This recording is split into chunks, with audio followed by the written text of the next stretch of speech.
Hello students, now we start our next lecture. इससे पहले वाले लेक्चर में हमें किया था स्कैटर और डॉट डायग्राम और उससे एक रिलेटेड एग्जांपल करवाया था। ठीक है, स्कैटर डॉट डायग्राम तक आपका हो गया था, अब करवा रहे हैं नेक्स्ट में क्या है कि स्कैटर डॉट डायग्राम का ही एग्जाम्पल है ये। कमेंट ऑन द को relation between the following variables with the help of scatter diagram. हमें क्या निकालना है कि जो ये वेरिएबल्स गिवन हैं इनकी हेल्प से हमें कोरिलेशन बताना है। किस मेथड से? स्कैटर डायग्राम मेथड से। तो क्या है, प्राइस ऑफ मिल्क पर केजी गिवन है, डिमांड ऑफ मिल्क पर केजी गिवन है, ये गिवन है। तो स्कैटर डॉट डायग्राम से हम क्या निकालेंगे, इसका कोरिलेशन। अब स्कैटर डॉट डायग्राम से कोरिलेशन कैसे फाइंड आउट कर लेंगे? इनको मान लेंगे कि ये क्या है, एक्स वेरिएबल और ये क्या है, वाई वेरिएबल। तो जैसे हम डिनोट करते हैं एक्स और वाई एक्सीज पर, उस तरह से डिनोट कर लेंगे। तो हमने लेट कर लिया कि the price of milk be taken on X axes की जो मिल्क का प्राइस है वो हमने क्या ले लिया, एक्स एक्सीज, और डिमांड ऑफ मिल्क है वो टेकन ऑन वाई एक्सीज। अब हम क्या करेंगे स्कैटर डायग्राम से। अब क्या आपके पास अपोजिट है कि जैसे जैसे मिल्क का क्या है, प्राइस ऑफ मिल्क पर केजी इंक्रीज हो रहा है, वैसे वैसे प्राइस डिमांड क्या हो रही है, कम। तो जैसे जैसे प्राइस इंक्रीज हो रहा है, डिमांड क्या हो रही है आपके पास, डिक्रीज हो रही है। तो जो कोरिलेशन है दोनों के बीच में वो क्या हो जाएगा आपके पास, नेगेटिव। क्योंकि पॉजिटिव कोरिलेशन कब होता है, जब दोनों ही क्या हो आपके पास, इंक्रीज हो। अब जैसे जैसे प्राइस बढ़ रहा है, डिमांड कम हो रही है, तो इट मीन्स जो कोरिलेशन है दोनों के बीच में वो कैसा है, नेगेटिव कोरिलेशन। यानी कि क्या बोलेंगे हम, क्या है, नेगेटिव कोरिलेशन। अब ग्राफ की हेल्प से हम ड्रा कैसे करेंगे? अब एक्स एक्सीज पे क्या लिया हमने, प्राइस, और वाई एक्सीज पे क्या लिया है, डिमांड। तो इस तरह से 1 2 3 4 5 6 7 8 9 10 तक ले लिया, यहाँ भी इसी तरह से 10। अब सबसे पहले जो है वो क्या है कि जो प्राइस है वो कितना है, 2, और डिमांड कितनी है, 8 kg।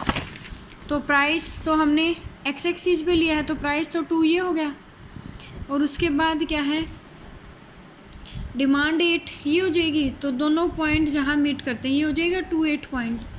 उसके बाद नेक्स्ट में है प्राइस तो कितना है, 3 है, और जो डिमांड है वो कितनी है, 7 kg। तो दोनों को मिला देंगे, 3 और 7, ये पॉइंट आ जाएगा। उसके बाद नेक्स्ट है 3.5 प्राइस तो क्या होगा, 3 और 4 के बीच में होगा, तो 3.5 6.3 इसके बीच में। नेक्स्ट में क्या है कि जब प्राइस भी 5 है और क्या है, डिमांड भी 5 है, तो दोनों जहाँ टच करते हैं 5 5 ये आ गया। उससे नेक्स्ट है 7 की प्राइस क्या है, 7 है, और डिमांड कितनी है, 3 7 3। उसके बाद नेक्स्ट है कि प्राइस कितना है, 7.5। तो इस तरह से डॉट डिनोट कर देंगे, उन डॉट को हम ज्वाइन कर देंगे। तो जो आपका डॉट डायग्राम का कर्व है वो क्या है, नीचे से ऊपर से नीचे की तरफ आ रहा है, यानी कि डाउनवर्ड पोजीशन में है। तो ये अगर डाउनवर्ड में है और स्ट्रेट लाइन है तो क्या था आपके पास, नेगेटिव कोरिलेशन। अगर फॉरवर्डेड था, अपवर्ड फॉरवर्ड हो रहा था, और तो क्या था आपके पास, पॉजिटिव कोरिलेशन। तो ये था आपका डॉट डायग्राम मेथड या स्कैटर डायग्राम मेथड से रिलेटेड एग्जाम्पल। अगर किसी को नहीं क्लियर होता है तो पूछ लेना।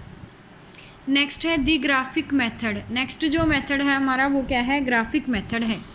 अब जो ग्राफिक मेथड है वो क्या है कि इस मेथड के अंदर जो कोरिलेशन होगा,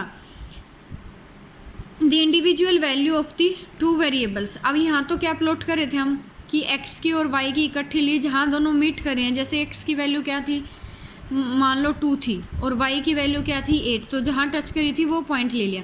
लेकिन जो ग्राफिकल मेथड होगा उस पर क्या करेंगे हम, एक्स की अलग से जैसे 2 यहाँ डॉट ले लेंगे, एक्स के लिए अलग से ग्राफ बनाएंगे, और वाई की वैल्यू क्या है, 8, वाई के लिए फिर अलग से। तो इंडिविजुअल दोनों अलग अलग से ग्राफ हो जाएंगे, फिर उनके बीच में कोरिलेशन दिखाएंगे। ठीक है, तो इस मेथड के अंदर क्या होगा आपके पास, जो कोरिलेशन होगा, the individual value of the 2 variables are plotted on the graph paper. तो जो इंडिविजुअल वैल्यू हैं दोनों वेरिएबल की वो प्लॉट की जाएंगी किस पे, ग्राफ पेपर पे। Therefore we obtain 2 curves. तो हमारे पास क्या आ जाएंगे, 2 कर्व आएंगे, एक एक्स एक्सीज के रिगार्डिंग कर्व, एक वाई एक्सीज के। If the curve run parallel और नियरली पैरेलल और move in the same direction. अगर दोनों ही कर्व क्या है, पैरेलल हैं या पैरेलल के नज़दीक हैं, या फिर क्या है, पैरेलल वही होगा जो आपस में कहीं भी टच ना करे। एक दूसरे को इंटरसेक्ट ना करें। तो क्या है, अगर दोनों ही कर्व क्या है या तो पैरेलल के नज़दीक है कि हमें दिखाई दे रहे हैं कि पैरेलल है और मूव कर रहे हैं सेम डायरेक्शन में, दोनों अपवर्ड जा रहे हैं तो अपवर्ड, दोनों डाउनवर्ड जा रहे हैं तो डाउनवर्ड, तो दोनों की डायरेक्शन सेम है और पैरेलल है तो उसको क्या बोलेंगे हम, पॉजिटिव कोरिलेशन। अगर क्या है आपके पास अपोजिट डायरेक्शन है तो उनको क्या बोलेंगे हम, नेगेटिव कोरिलेशन। तो ये हो गया आपका ग्राफिकल मेथड। अब इससे रिलेटेड एग्जांपल देखो।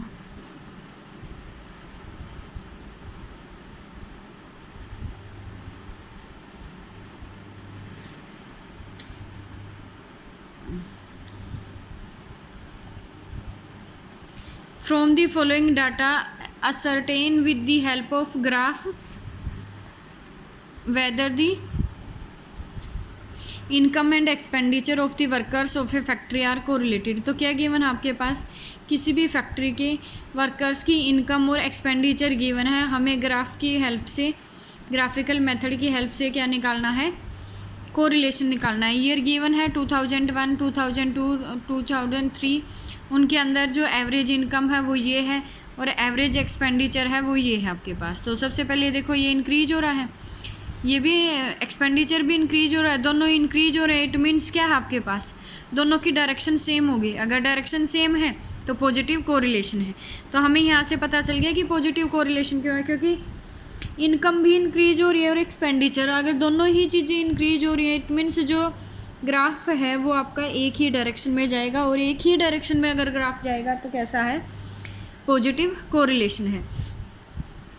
तो अब ग्राफ ड्रा करेंगे हम कैसे, सबसे पहले तो ईयर ले लिया हमने, इसको तो एक्स ले लेंगे, एक्स एक्सिस, इसको वाई एक्सिस। तो एक तो एक्स एक्सिस के थ्रू ड्रा कर देंगे हम और एक वाई एक्सिस के थ्रू, फिर दोनों को अलग अलग से, दोनों का अलग अलग से ग्राफ ड्रा होगा। तो यहाँ ले लिया हमने जो ईयर गिवन है आपके 2001, 2002, 2003, 2004, 5, 6, 7, 8। अब सबसे पहले ड्रा करेंगे हम एक्स एक्सिस के लिए, उसमें क्या है 210। तो यहाँ ले लेंगे हम 200, 210, 220, 230, 240, 250, 260। अब 2001 में जो आपकी इनकम है वो इनकम कितनी है, 2010 है। तो ये क्या ले लिया हमने 210। फिर क्या है कि जो 2002 है, 2002 में जो इनकम है वो कितनी है 215। तो 215 क्या होगी इन दोनों के बीच की, तो वो पॉइंट ही आ जाएगा। ये आपको ड्रा करने की भी ज़रूरत नहीं है, ये बॉक्सेज आप डायरेक्ट लिख दो। फिर उसके बाद 2003 में जो इनकम है वो कितनी है 218। अब 218 देखो यहाँ 2003 है, 218 कहाँ होगा 220 के करीब, तो यहाँ मीट करेंगे दोनों। उसके बाद 2004 में जो इनकम है वो कितनी है 222। अब 222 कहाँ होगी 220 के थोड़ा सा ऊपर, तो ये हो जाएगा। उसके बाद क्या है 2005 में जो इनकम है वो कितनी है 230। तो ये हो गया आपका 2005 और 2030 जहाँ टच करता है ये पॉइंट आ जाएगा। उसके बाद है 2006 में जो इनकम है वो कितनी है 236।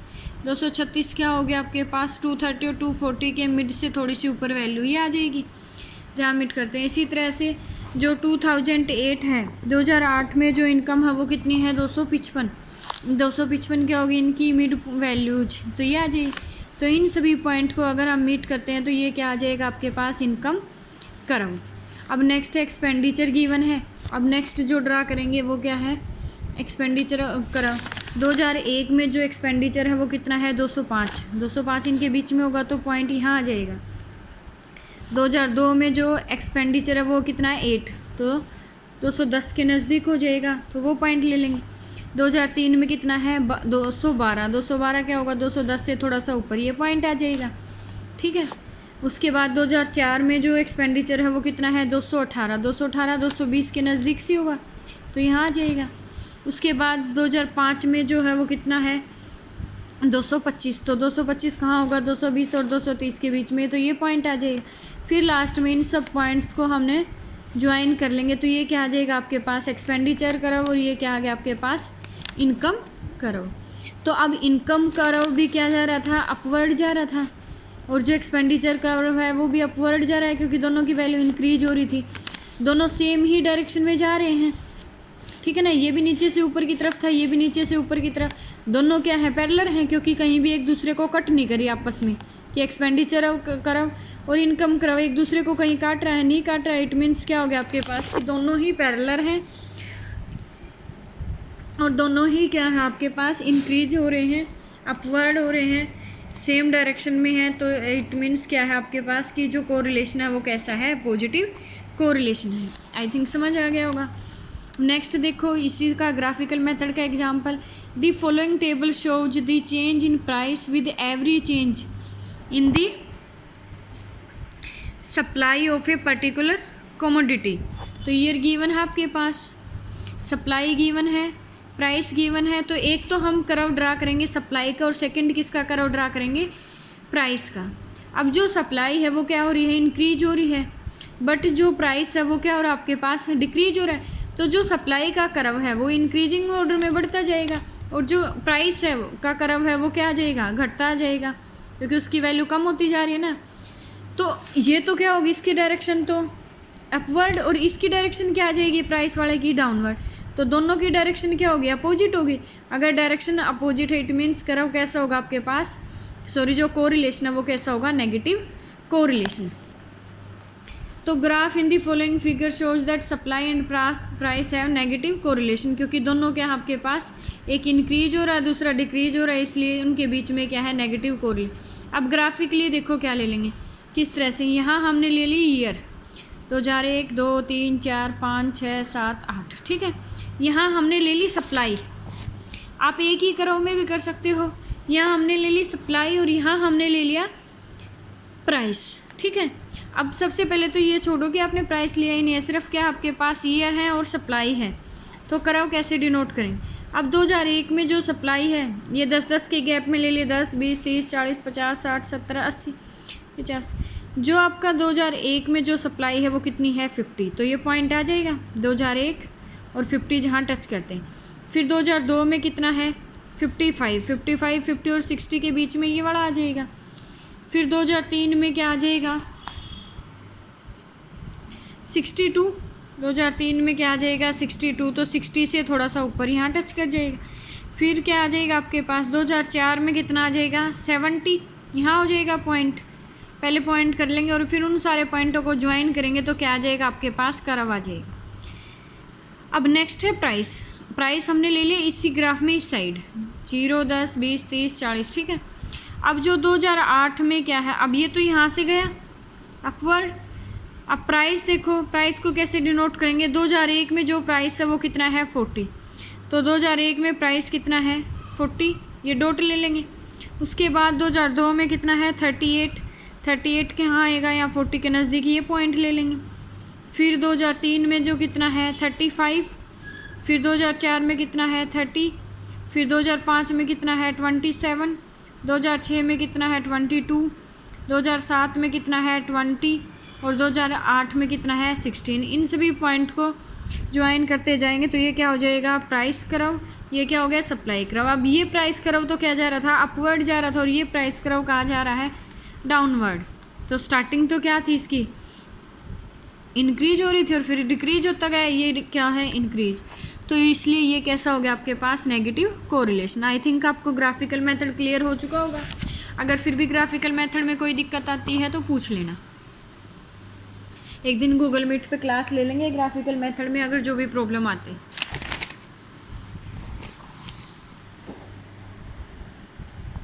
नेक्स्ट है कोवेरिएंस। कोवेरिएंस क्या है कि जो नेक्स्ट मेथड है ना उसके अंदर इसका फॉर्मूला यूज होगा, इसलिए है, वैसे सिलेबस में नहीं है कि तुम चेक करोगे कोवेरिएंस नहीं है, लेकिन जो आगे फॉर्मूला आएगा कोरिलेशन निकालने के लिए उसमें कोवेरिएंस का यूज होगा। तो before discussing correlation analysis we introduce the concept of covariance between the two variable x and Y. तो दो वेरिएबल हैं अगर एक्स और वाई, उनके बीच में कोवेरिएंस कैसे फाइंड आउट करेंगे।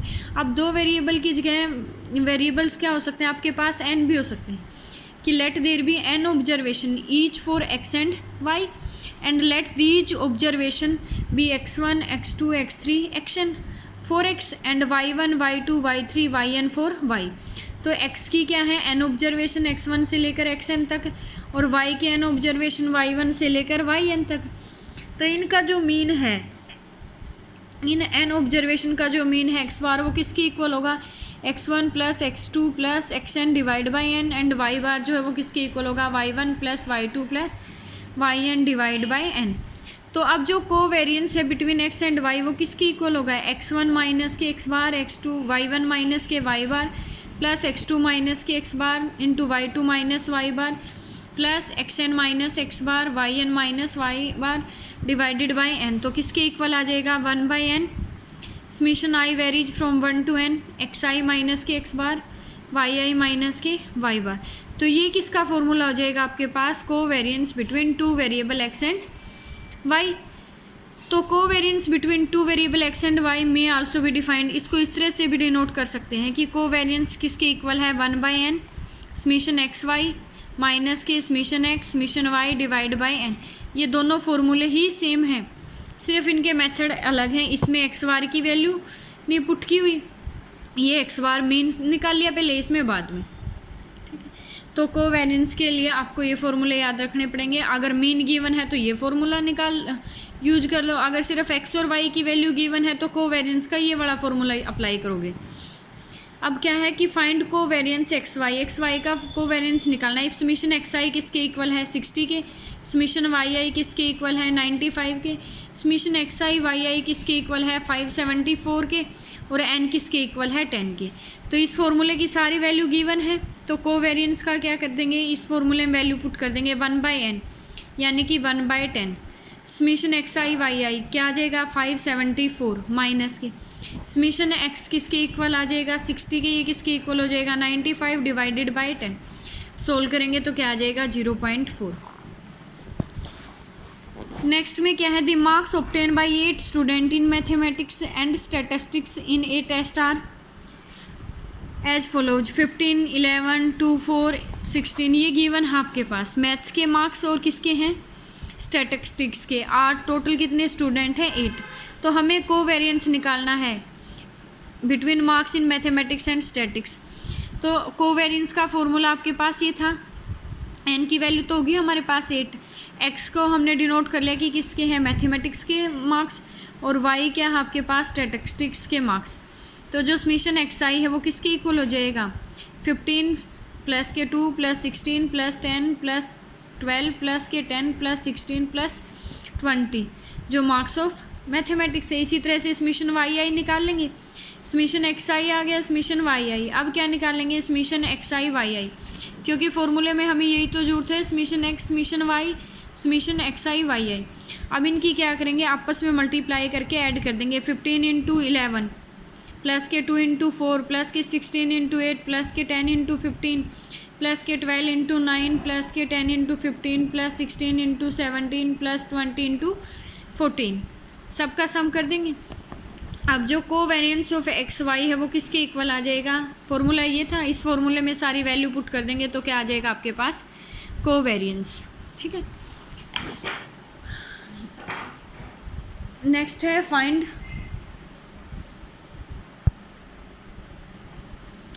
Covariance X Y between x and Y. X की वैल्यू गिवन है, वाई की वैल्यू है। कोवेरिएंस का फॉर्मूला हमें पता है कि क्या होता है, 1 by N summation x Y minus के 1 by N summation x summation Y. अब समीशन एक्स, इन सब एक्स की वैल्यूज का सम कर देंगे, 3 प्लस 4 प्लस 5 प्लस 6 प्लस 7 25 आ जाए। इसी तरह से समीशन वाई क्या करेंगे, वाई की सभी वैल्यूज का सम कर देंगे। समीशन एक्स वाई किसके इक्वल हो जाएगा, एक्स और वाई की मल्टीप्लाई करके 3 इंटू 8 प्लस के 4 इंटू 7 प्लस के 5 इंटू 6 प्लस मल्टीप्लाई करके सम कर देंगे तो वो आ जाएगा आपके पास 140, ठीक है। अब ये सारी वैल्यू कोवेरिएंस के फॉर्मूले में पुट कर देंगे तो क्या आ जाएगा आपके पास, covariance between x and y. Next है find the covariance between x and y for the bivariate distribution given below. तो बाईवेरिएट डिस्ट्रीब्यूशन वही होता है जो आपके पास मीन है, इसके लिए आप ये मीन वाला फॉर्मूला भी अप्लाई कर सकते हो। और एक्स बार का हमें पता है कि यहाँ अगर वैल्यू पुट करोगे एक्स बार तो वो क्या है, summation x I divided by N summation Y I divided by N. तो एक्स की वैल्यू गिवन है, वाई की वैल्यू गिवन है, तो क्या आ जाएगा आपके पास, समीशन एक्स निकाल लेंगे, summation Y summation x Y. Covariance के फॉर्मूले में पुट कर देंगे तो ये क्या आ जाएगी आपके पास, इसका कोवेरियंस आ जाएगा बिटवीन एक्स एंड वाई का। अब इसी से रिलेटेड है एक्सरसाइज 6.1। जैसे फर्स्ट है, मैंने पहले ही बताया था कि what do you mean by correlation, explain various method to study correlation, what are the advantage of studying correlation, कि एडवांटेज क्या क्या है, दो वेरिएबल्स के बीच हमें दो सीरीज गिवन है, उनके बीच में रिलेशन डिग्री फाइंड आउट करना है, क्या था, कोरिलेशन था। Does correlation always show as and effective relationship, explain degree and type of correlation, कि कोरिलेशन डिग्री की डेफिनेशन देंगे इसके अंदर, और टाइप ऑफ कोरिलेशन, जो ये 5 है। उसके बाद शॉर्ट नोट लिखना है हमें स्कैटर डायग्राम पे, ग्राफिकल मेथड पे लिख सकते हैं, स्कैटर डायग्राम पे, ग्राफिकल मेथड आज करवाया है, degree of correlation, types of correlation. तो इस टाइप की ये क्वेश्चन है। फिर क्या फाइंड आउट करना है, कोवेरियंस ऑफ, तो ये एक्सरसाइज हो जाएगी कोवेरियंस और स्कैटर डॉट डायग्राम है इसके अंदर। ठीक है, तो 6.1 ट्राई कर लेना, जो भी प्रॉब्लम आए वो पूछ लेना।